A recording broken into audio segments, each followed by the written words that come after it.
The broadcast is now starting. All attendees are in listen-only mode. Hello, good afternoon, everyone. Thank you for joining our weekly update call. This is Rebecca with the WFIA, and I'd just like to start this off by saying that we leave everyone in listen-only mode to get through the speakers so that they can give their information to us, but we will be taking some time for questions after each speaker. So at that time, I will be unmuting everyone. So please be sure that you're muted on your end so that when I open it up, we are not getting some background noise. The best way, though, still to ask questions is if you're on a computer, go to the questions panel and make sure your question's entered. And that way we can be sure that we get you the answers you want if it's something that we can't answer right then. So, and you can also use the little hand raising button to let me know that you would like to ask a question or speak to one of the panelists, and we'll go ahead and get started. Good afternoon. This is Jan G., President and CEO of the Washington Food Industry Association, and we're so pleased that you have joined us today. We have an information-packed agenda today. You'll be hearing from our first speaker on the new Paycheck Protection Program. Then there is another speaker coming on after that to talk about the emergency sick leave and all the leaves that the state and federal government have passed to try to help you figure that all out. Thank you to Tammy, who coordinated that. Then we have a potpourri of kind of updates from the state agencies, and certainly we will be having a Q&A time. So I'm going to turn this program over to Tammy Hattrick, our Vice President. And thank you so much, Tammy, for scheduling these great speakers. Thanks, Jan, and good afternoon, everyone. I'm happy that we were able to line up two great speakers to kind of help us through some of the challenges that's going on with COVID right now. And first on the agenda, we have Mark Costello. He's the Deputy District Director of the Seattle District Office for the U.S. Small Business Administration. And Mark's going to kind of walk through some of the programs that have been made available through the CARES Act. So with that, I'll let Mark get started, and then we'll have some time for questions once he's started talking to you about this. Thank you, Mark. Thanks very much, Tammy. And thank you so much for the opportunity to be here and share some information about SBA programs that have been made available as a response to the current COVID-19 crisis and the resulting economic interruption that so many businesses are experiencing. Hopefully, in just spending a couple minutes talking about what SBA is doing, I might be able to give you guys a little bit of a level of confidence as to what's out there, how you can access it, and kind of how these programs are going to work. I'm confident that there will be funding opportunities for a lot of small businesses as a result of these programs being available. So with that, I just want to really spend my time talking about two specific loan products that have been rolled out as a result of the crisis, as well as a result of the signing of the CARES Act. Before the CARES Act legislation was signed, which provided a significant amount of money to address the COVID-19 situation, SBA was able to stand up our pre-existing, what we call economic injury disaster loan program. And we were able to do that maybe a little bit differently than what we typically use that program for. Usually the the disaster program is for physical disasters and then economic interruption that results from those. This obviously was a completely different situation. So we were actually able to get some legislation changed so that the economic injury disaster loan program itself would be applicable and available to all of the businesses that have been impacted by this economic interruption. So a little bit about this program. These are loans that are they're not made by banks, but they're actually made directly by the Small Business Administration. They're loans that can be for as much as $2 million. And the idea behind applying for and determining an available loan amount is they're intended to cover a small business's operational costs for a period of 6 months. So essentially, you can look at your labor, your utilities, your fixed expenses like lease payments, other fixed debt payments, and you can actually program that out, multiply those monthly costs by 6, and that's the amount of funding that you would actually be entitled to under this program. And really the intent here is to allow businesses to essentially remain intact during this current time of economic interruption. So we know that there are a lot of businesses that have been forced to actually close their doors. A lot of businesses have seen significant reduction in revenues, and these are things that in any other circumstances may in fact require a business to close and not reopen. The hope here with this economic injury disaster loan program is that for businesses that are still open but experiencing economic and financial hardship, this is going to bridge the gap for you to get you to the point in time when the economy starts to return to a normal footing. That's the intent, and that's where we come up with this idea of 6 months of monthly expenses to give you a cushion. The interruption that we're experiencing hopefully is going to be resolved in less than 6 months. We don't know that for sure, or how that's ultimately going to play out. But the idea here is that you would not only have the ability with these loan proceeds to cover your operating costs on a monthly basis, including retaining your employees, but you would also have the ability to really maintain and have a small operating capital cushion to facilitate the relaunch of your business. For example, you may be looking at certain kinds of tweaks in your operation, or maybe a need for an energetic marketing campaign that's going to cost some money. Those are things that could conceivably be funded with this economic injury disaster loan program.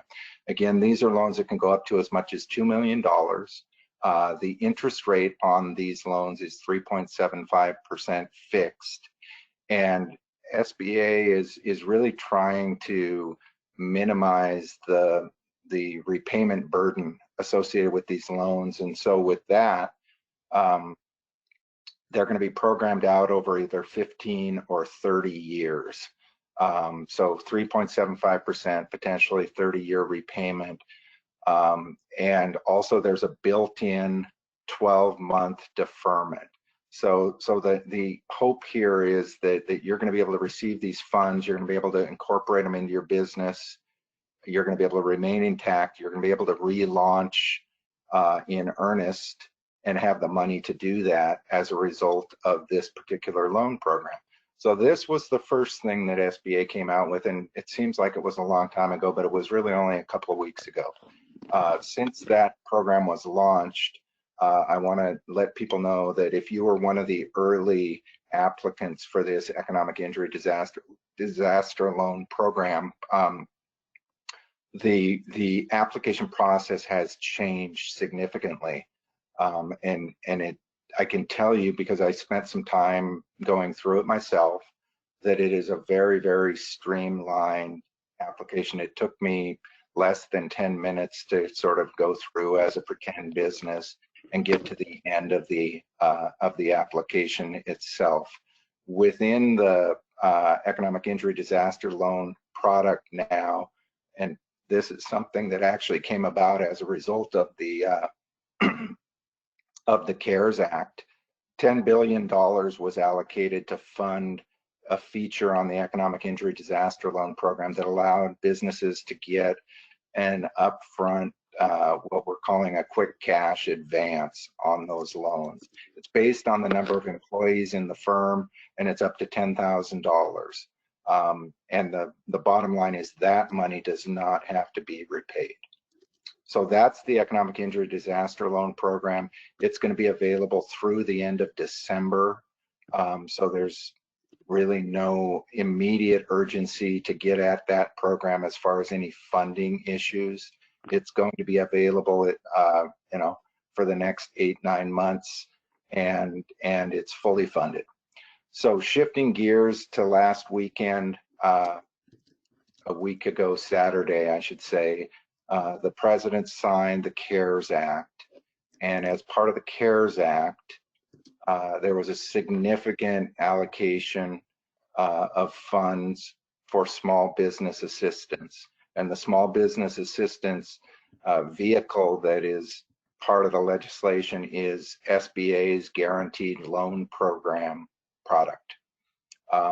Typically we call it the 7A program, and typically what happens is SBA guarantees loans made by lending institutions up to $5 million, and the bank makes the loan, and in the event of a default, SBA would pay the bank the outstanding balance of the loan, or we pay the guaranteed portion of that. And generally that program works very effectively, very efficiently, and really the driver behind it is the fact that we have a wide array of really good quality lending institutions out there in our community. In typical times, they're really good business lenders, and they understand the SBA program.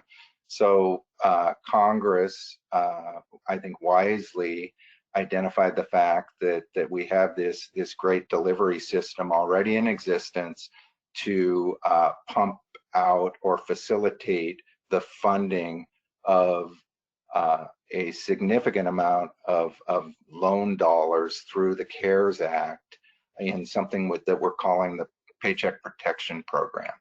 So we're harnessing the power, if you will, of all of our lending partners to make these loans available to small businesses. The loans themselves are totally different than this economic injury disaster loan that I just described.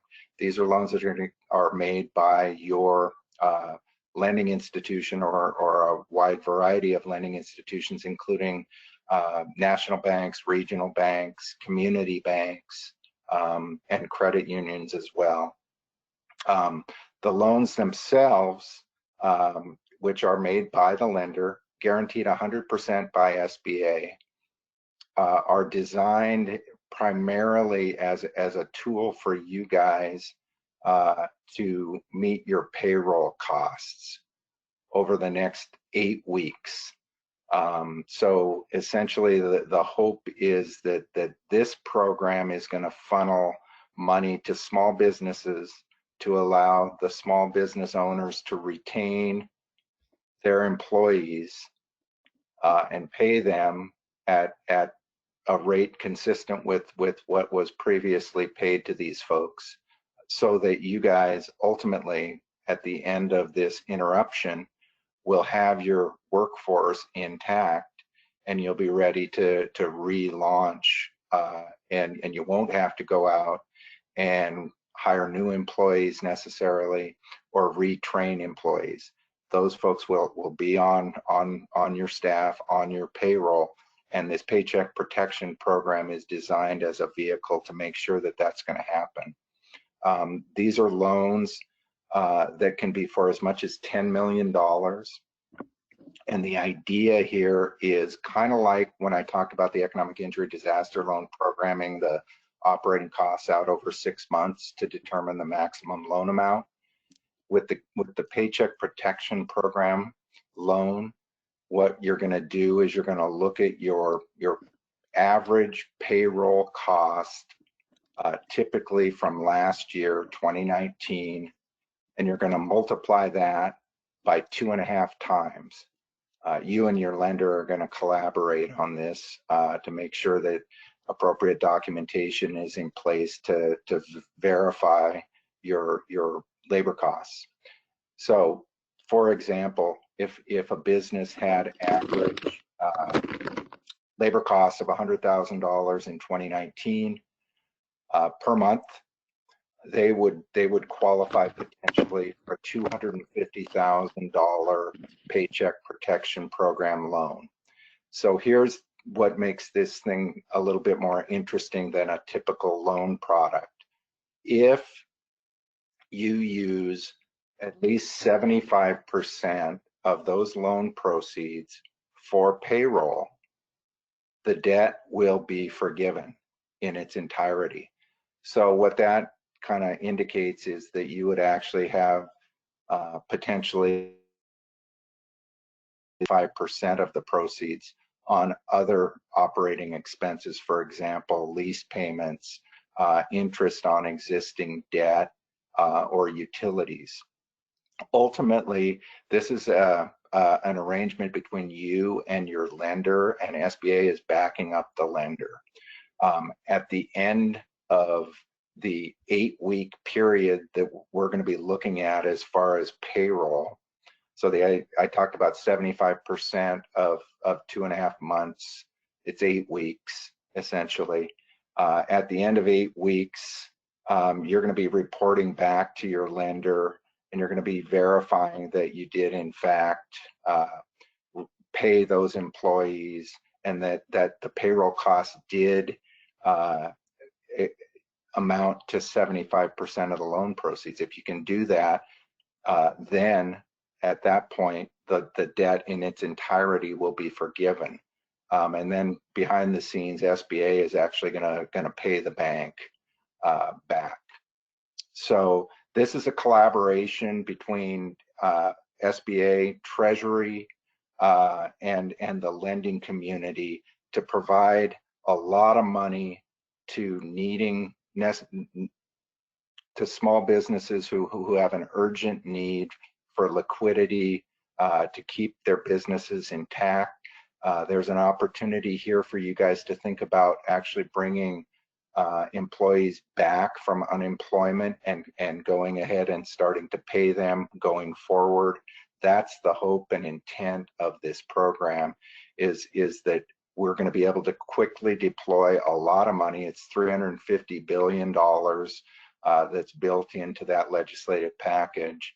We're going to be able to deploy it quickly through these efficient means of working with a lot of really good lenders, and ultimately allow you to position yourselves to restart or re-engage at such time as you're able to do that.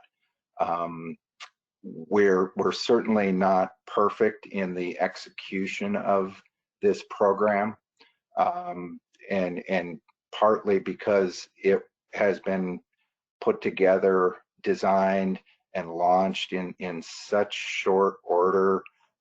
There are a lot of questions out there that people have, both business owners and lenders, as far as the actual applicability of different situations and whether or not they would be allowable under the Paycheck Protection Program. What I can tell you is that there's considerably more latitude as far as eligibility for these funds than there would be under the typical SBA program parameters.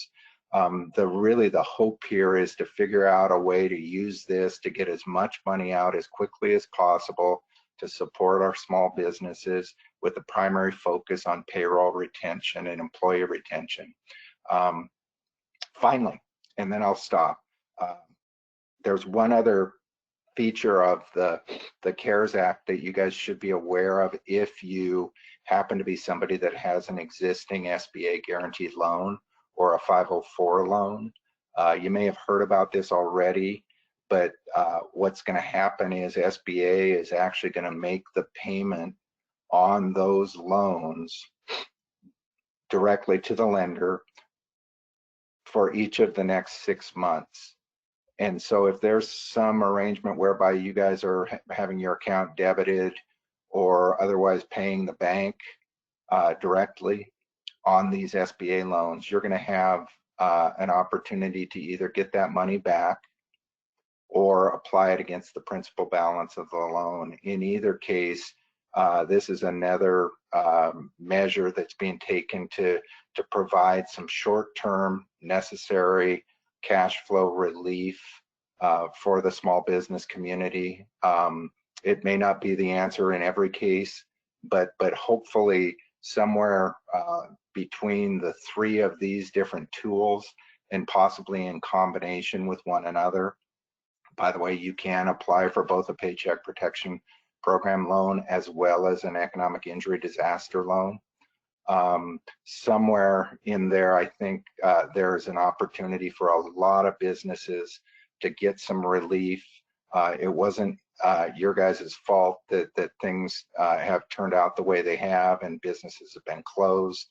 And so this is the federal government stepping up, hopefully to make an impact, a positive impact, helping you get by to the point where you're going to be able to relaunch and re-engage in earnest when we start to return to kind of a normal economic footing. So with that, Tammy, I'll go ahead and turn it back over to you. I know you've got other speakers. I'd be happy to answer any questions. Thanks, Mark. Yeah, Rebecca, can you see if we have any questions for Mark before he goes? Yes, we do have a couple. First one, we applied to the SBA for the disaster loan. How do we find out the status of our application? Right. This is one of the unfortunate limitations of the portal or the setup, that there isn't that kind of functionality built into it where somebody could actually just say, hey, this is my application number, what's the status? So what I would ask is if you want to shoot me an email at mark.costello@sba.gov, I would be happy to check into that. And more than likely what I'm going to do is try to connect with the customer service people at the Disaster Loan Center. My understanding is that they have bolstered their capacity somewhat. So hopefully we'd be able to get a relatively quick response to the question of the status of that loan. Next question. Are these loans limited to employers with less than 500 employees? That's a great question, and yes, and I neglected to detail that, but that is true. They're less than 500 employees. That's sort of the ultimate size standard. Okay, and it looks like that is it for questions. There are no hands raised. Oh, I wanna jump in here. This is Jan G. Do Hi, you Jan. count the five? Hi, how you? Thanks for being with us. But do you Sure. count the 500 as a head count or as an FTE? How is the 500 counted? Yeah, FTE, great question. Okay, uh, already. and there was oh, sorry, Jan.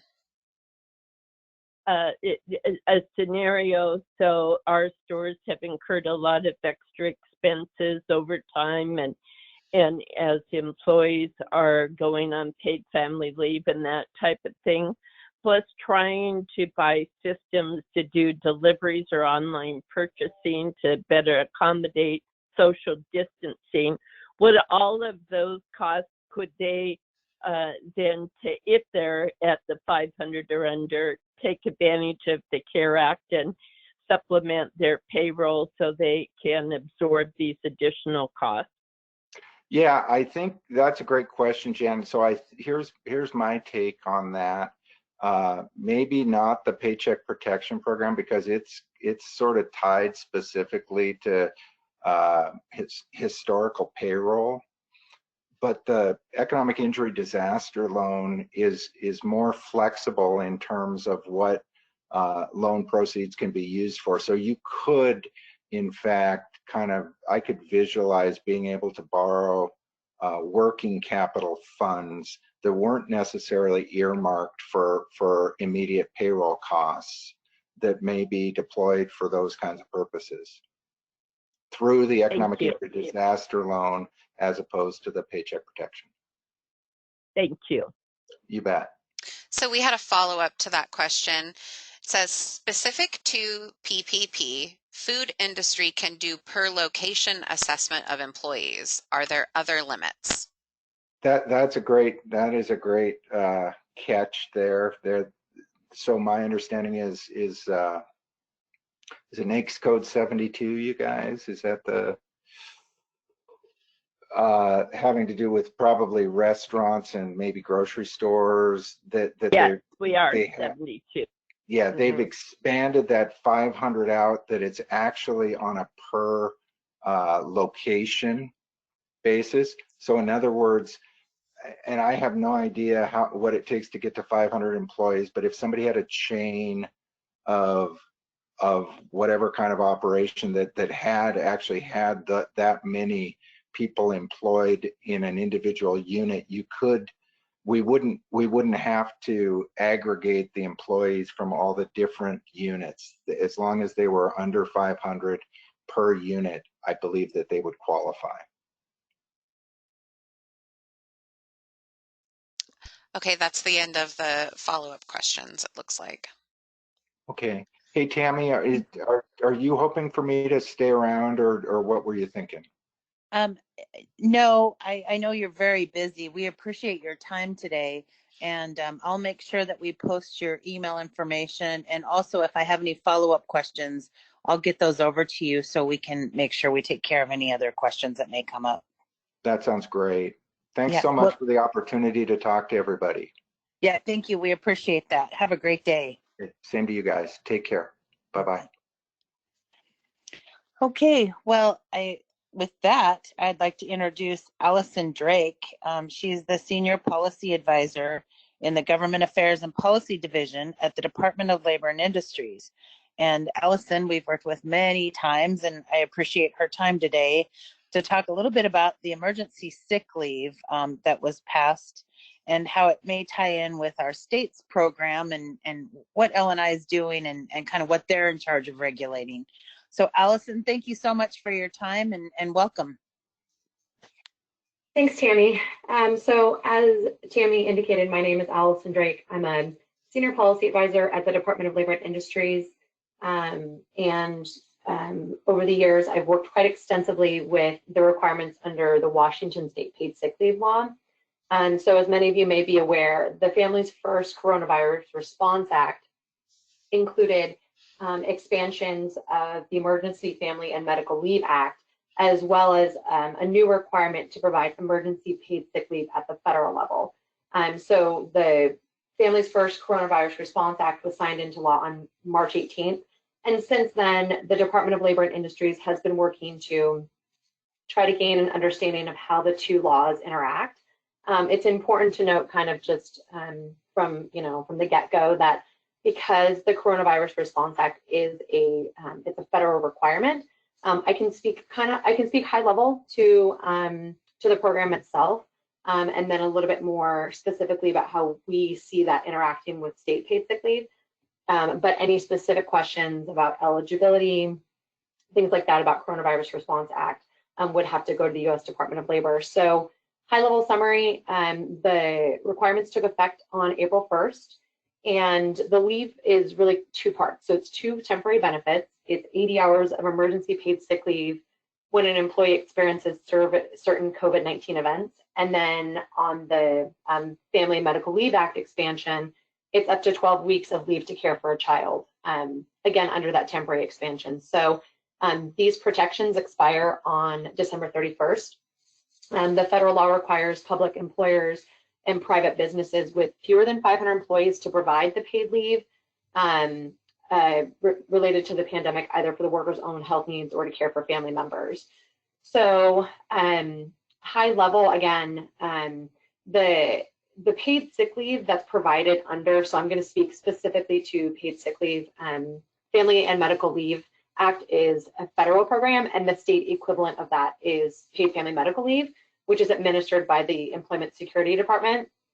So, you know, the requirement to provide this under the federal guidelines, this leave is a separate pool of leave that's provided to certain covered workers when they have a qualifying event.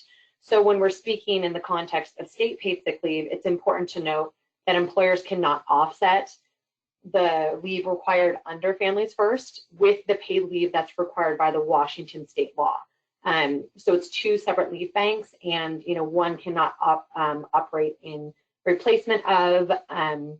If an employee has a bank of Washington state paid sick leave, that is separate from this federal requirement. It's also important to note that an employer cannot require an employee to use the state paid sick leave before using the federal leave.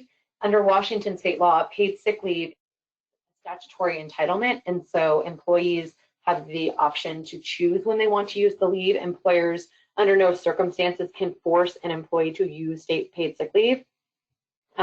So, you know, looking at the fact that the paid sick leave provided under Families First expires on December 31st, there is, of course, a possibility that employees may choose to use that first because it does expire at the end of the year. Employees in Washington must continue to accrue their Washington state paid sick leave, and you know, workers can choose if they want to use their state paid sick leave because of the wage replacement piece. So there are a number of authorized purposes for which an employee can use the emergency paid leave. There's 6 different criteria, and it's important to note that only a percentage of those offer 100% of wages with a daily cap that applies. So if an employee is taking leave due to their own quarantine or isolation, because they're seeking diagnosis or a substantially similar condition, the benefit is 100% up to $511 per day. And then there's a cap on the aggregate.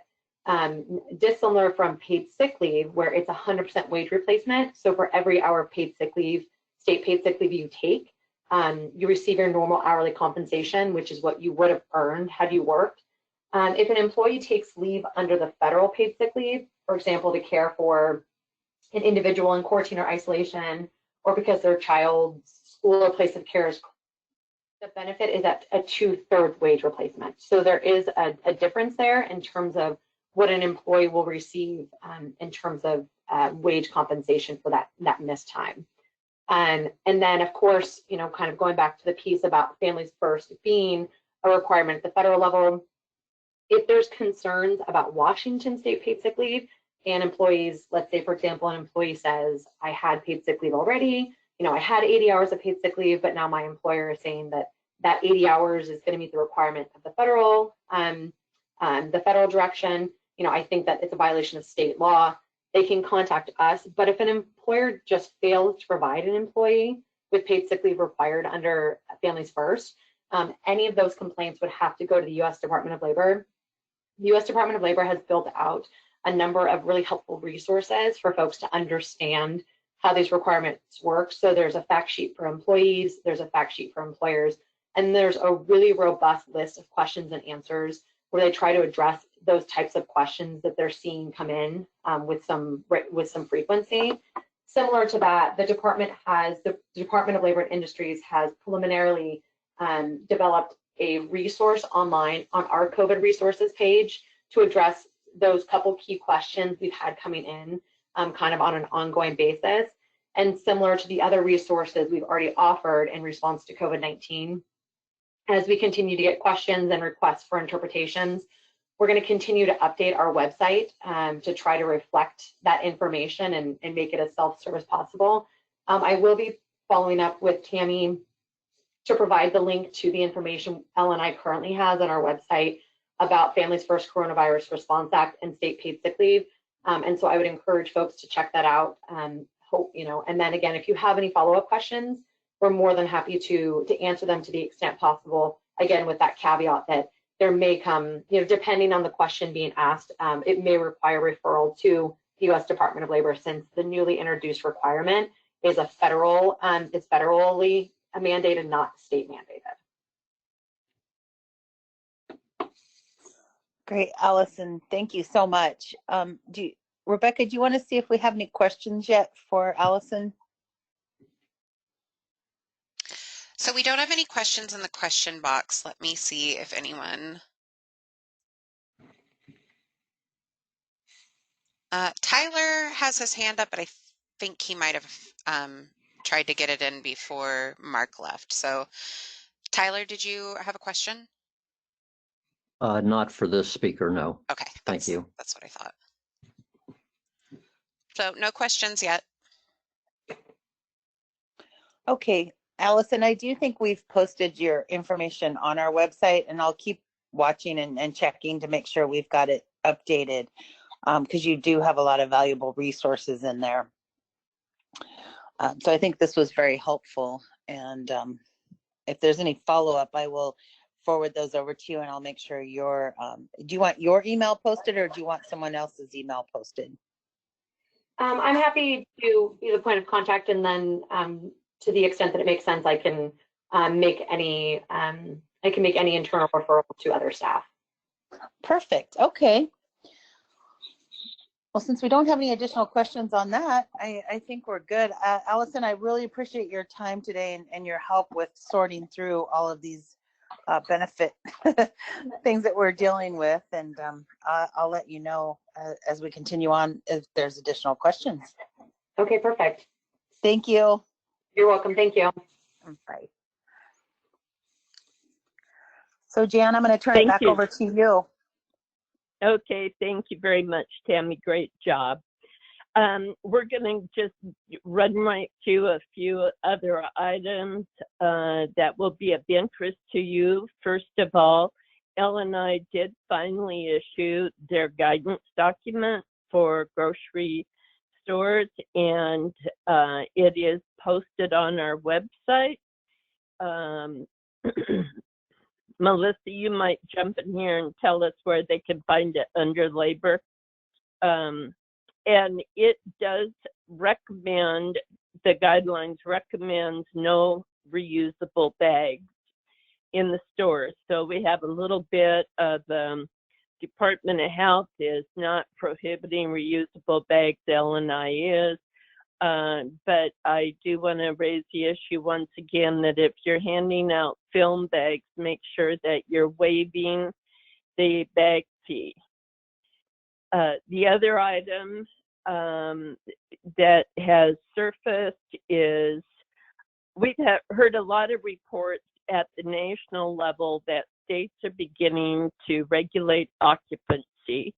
And I have had questions from both Illinois and Department of Health what we thought about occupancies restrictions. So I raised the issue because a couple of the national chains have now restricted occupancy in our state as well as in other states. So please be sure that you're regulating the occupancy in your own stores in the way that fits you best, so we can avoid any mandatory regulation. Some of those states that have done mandatory occupancy have required the one-way lanes in the grocery stores so that the 6 feet social distancing can be adhered to. So just a warning to us, so far we're not regulated, but it is starting to surface around the U.S. We are having a major challenge with FNS WIC at the national level. Our state people have put in one request after another. Many of those have been denied.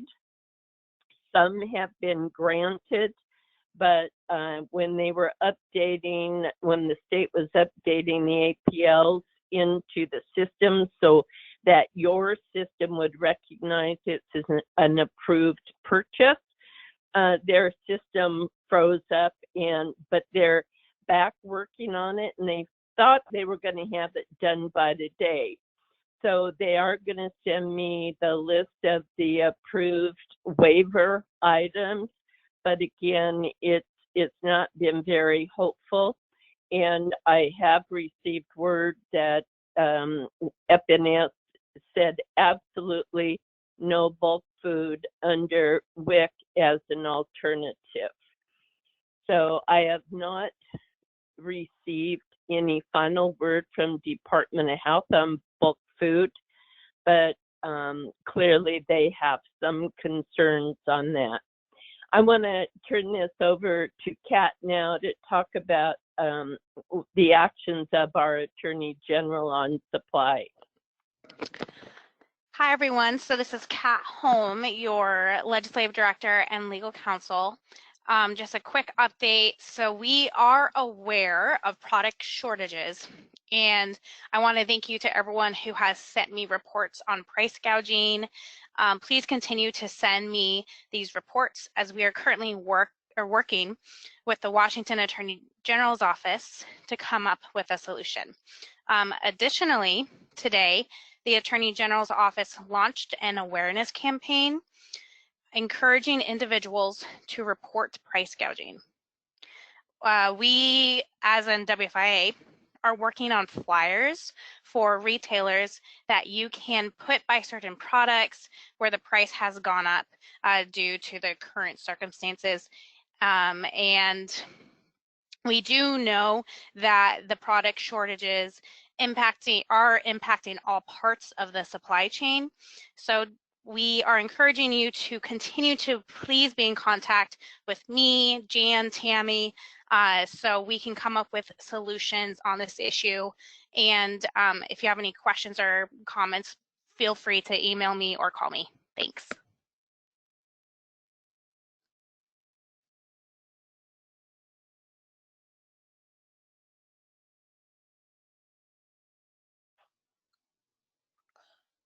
So this is Tammy, and I guess I'll just jump in with the next issue, which was Seattle childcare. We have that on our agenda.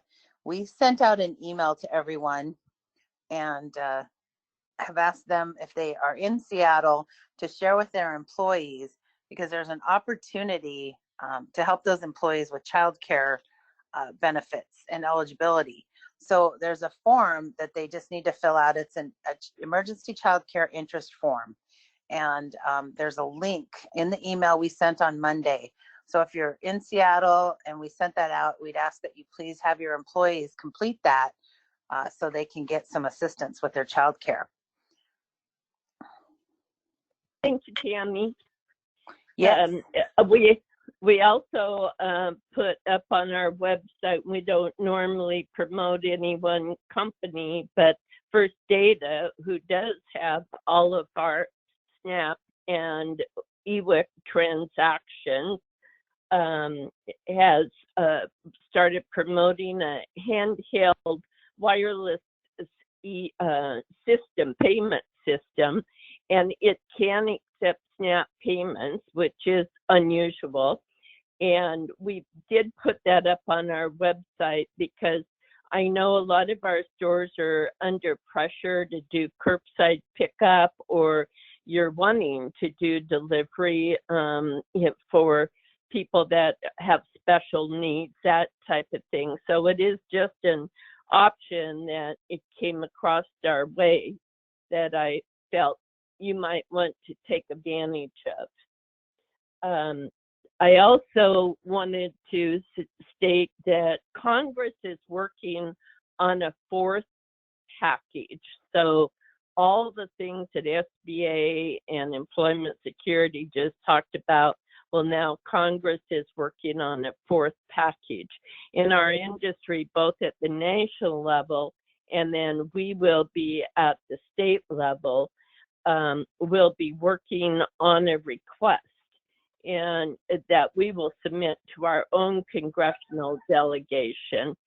And we are looking at requesting that our employees be considered emergency responders so that they are not able to take paid sick leave just to stay home and under the federal guidelines that are very liberal that are just COVID-19.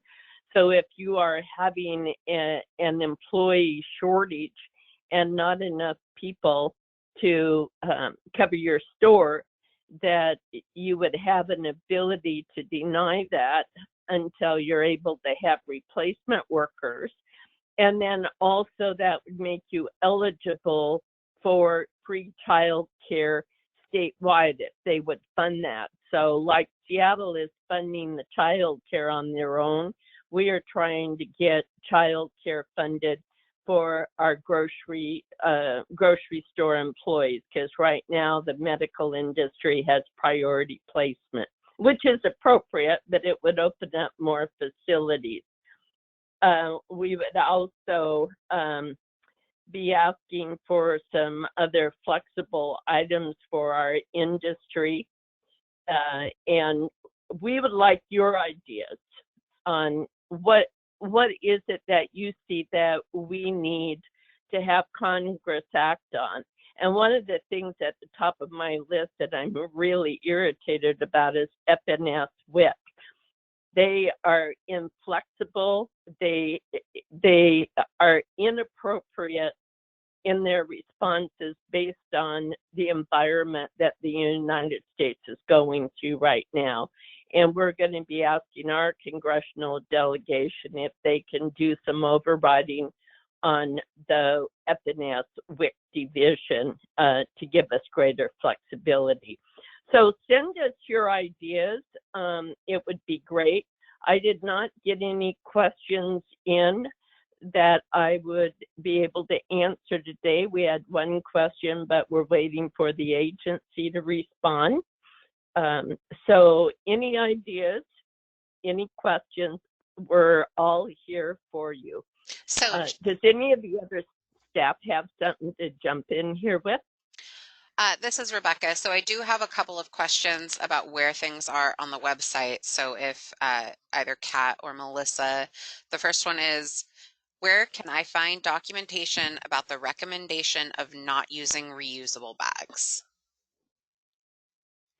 That should be under labor, because that will be under the department. It says the LNI guidance grocery workers. It's the very last link.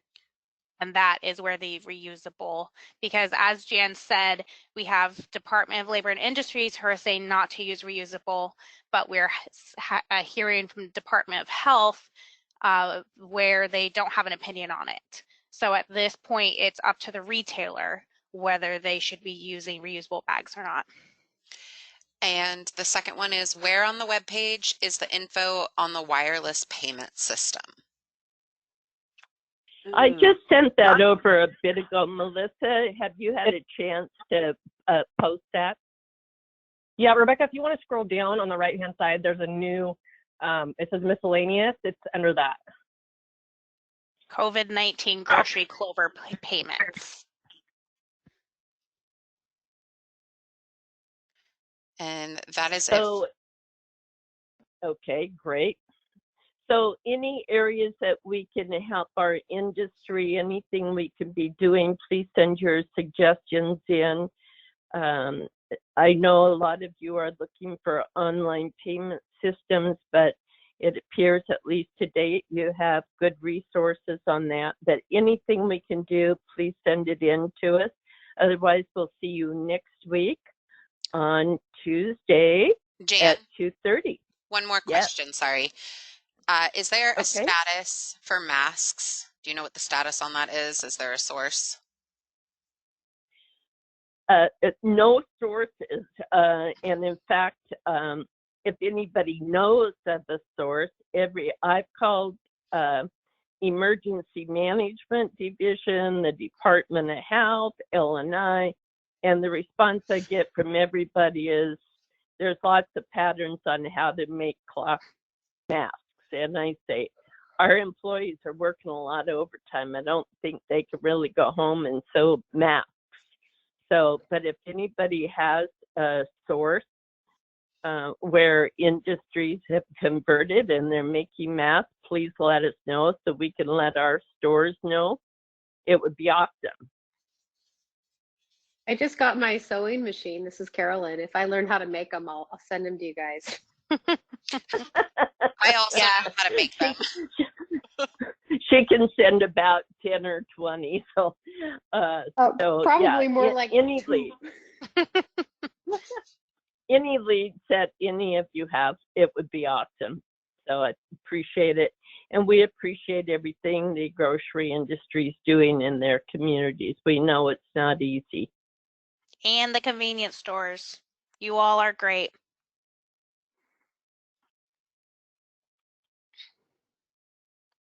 Okay, well, I guess that's a wrap for the day. Talk to you next Tuesday, if not before. Thank you so much. Thank you.